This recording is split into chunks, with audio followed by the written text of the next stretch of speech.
ओम श्री शिवाय नमस्तभ्यम। दोस्तों, आज की इस वीडियो में हम आपको बुद्ध प्रदोष व्रत की कथा बताएंगे।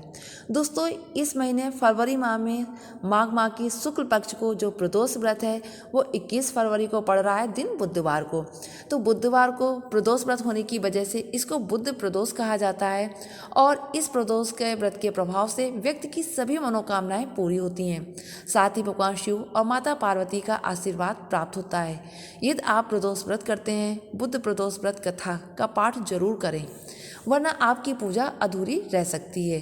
तो चलिए कथा को आरंभ करते हैं। आप इस कथा को भक्तिपूर्वक श्रद्धापूर्वक सुनिएगा और दूसरों को भी सुनाइएगा। दोस्तों, प्राचीन काल की कथा है।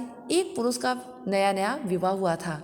वह गौने के बाद दूसरी बार पत्नी को लिवाने के लिए अपनी ससुराल पहुंचा और उसने सास से कहा कि बुधवार के दिन ही पत्नी को लेकर अपने नगर जाएगा। उस पुरुष के सास ससुर ने, साले सालियों ने उसको समझाया कि बुधवार को पत्नी को विदा कराकर ले जाना शुभ नहीं है, लेकिन वह पुरुष अपनी जिद से टस से मस नहीं हुआ। विवश होकर सास ससुर को अपने जमाता और पुत्री को भारी मन से विदा करना पड़ा। पति पत्नी बैलगाड़ी में चले जा रहे थे। एक नगर के बाहर निकलते ही पत्नी को प्यास लगी। पति लोटा लेकर पत्नी के लिए पानी लेने गया। जब वह पानी लेकर लौटा तो उसके क्रोध और आश्चर्य की सीमा न रही, क्योंकि उसकी पत्नी किसी अन्य पुरुष के लाए लोटे में से पानी पीकर हंस हंसकर बतियाकर बातें कर रही थी। क्रोध में आग बबूला होकर वह उस आदमी से झगड़ा करने लगा, मगर ये देखकर आश्चर्य की सीमा न रही कि उस पुरुष की शक्ल उस आदमी से हूबहू मिलती थी। हम शक्ल आदमियों को झगड़ते हुए जब काफ़ी देर हो गई तो वहाँ आने जाने वालों की भीड़ एकत्र हो गई।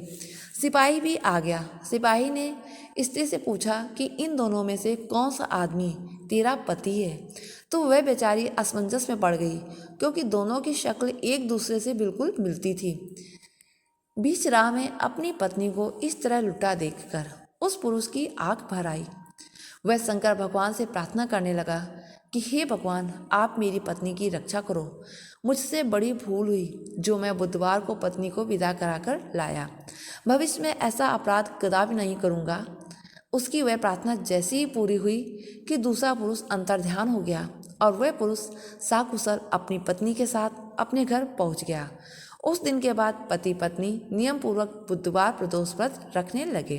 तो दोस्तों, इस प्रकार से प्रदोष व्रत की जो बुद्ध व्रत की कथा है ये समाप्त होती है और सभी भक्तजनों को पूरे श्रद्धापूर्वक इस कथा का पाठ करना चाहिए, सुनना चाहिए, साथ ही दूसरों को सुनाना चाहिए।